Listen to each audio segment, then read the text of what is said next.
मिलकपुर गांव में स्वाति रहती है। उसके पड़ोस में ही उसके दोस्त भोला और चेतन रहते हैं। वो सभी एक ही स्कूल में पढ़ते हैं। हर दिन की तरह आज भी स्वाति और उसके दोस्त घूमने गए और वो घूमते घूमते एक गुफा के अंदर घुस गए। मुझे बहुत डर लग रहा है, हम सभी को बाहर चलना चाहिए। पागल, डरती है? ये सिर्फ गुफा है। आज इसको देखकर ही रहेंगे कि इस गुफा के अंदर क्या है। यहाँ पर भूत भी तो हो सकता है। नहीं, यहाँ कोई भूत नहीं है, बल्कि मैंने तो सुना है कि यहाँ खजाना है। यहाँ कोई खजाना नहीं है, बल्कि भूत है। तो चुप रहेगी? मुझे बाहर जाना है। तभी एक आवाज आती है, बेटा तुम यहाँ सुरक्षित हो, बिल्कुल भी मत डरो। आप कौन है? मैं हूँ 10 हाथ वाली इच्छाधारी नागिन। नागिन? भागो यहाँ से। रुको बेटा, तुम जो मांगना चाहो मुझसे मांग सकते हो। तीनों दोस्त नागिन से डरकर भाग आते हैं। तीनों गुफा के बाहर आकर हांफने लग जाते हैं। अब जल्दी घर चलो। तुम सही कह रही थी कि जरूर यहाँ कुछ है।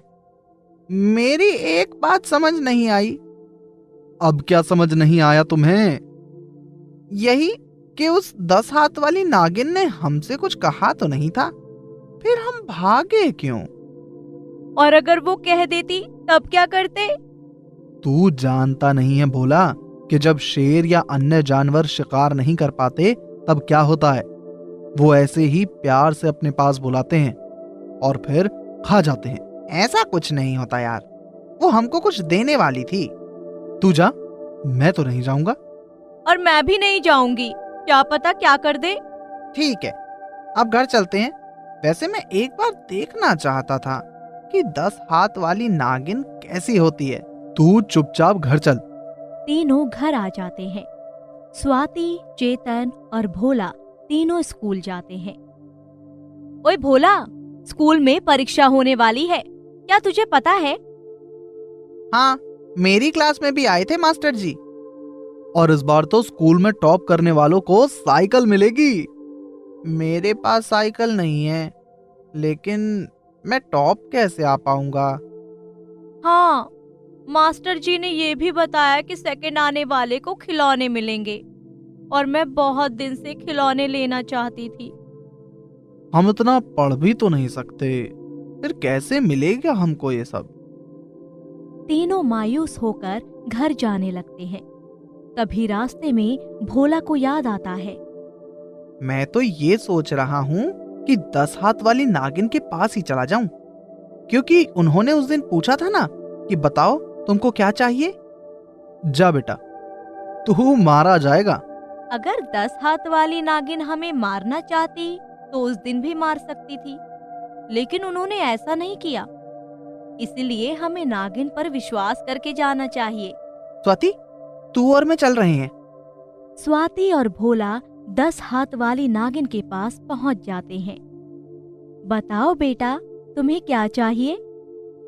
नागिन जी, हम स्कूल में टॉप करना चाहते हैं ताकि हमको इनाम मिल सके। बेटा, हमें हमेशा ज्ञान प्राप्त करने के लिए पढ़ना चाहिए, इनाम तो खुद ही मिल जाता है। नागिन जी, मैं पढ़ा हुआ भूल जाता हूँ। मैं तुमको आशीर्वाद देती हूँ कि तुमको सब कुछ याद रहेगा और तुम दोनों टॉप भी करोगे। स्वाति और भोला विश्वास करके आ जाते हैं और पढ़ना शुरू कर देते हैं।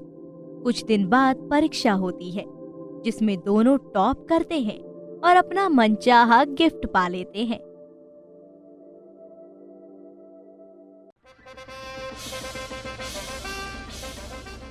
एक बार बादशाह अकबर अपने दरबार में बैठे थे।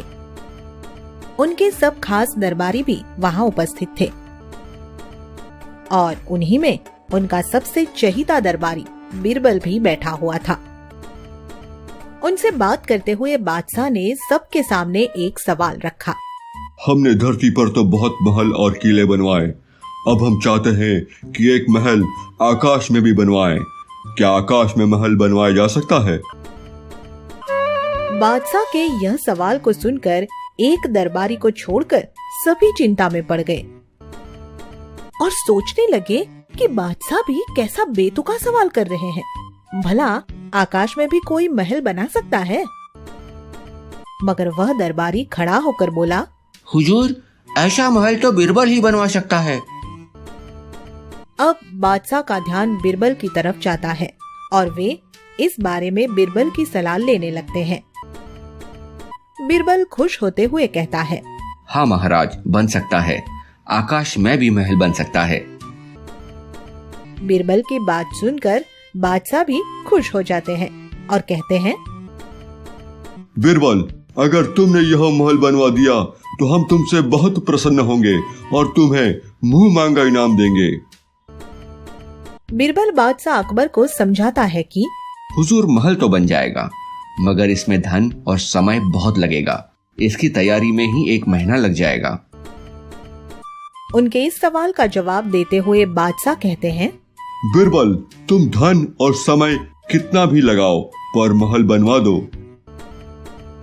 बादशाह से यह इजाजत पाकर बीरबल खुश होता है और फिर उनके सामने अपनी एक शर्त रखता है। हुजूर, मेरी एक शर्त है। महल बनाने वाले कारीगरों का प्रबंध मैं कर दूंगा, किंतु सामान का इंतजाम आपको करना होगा।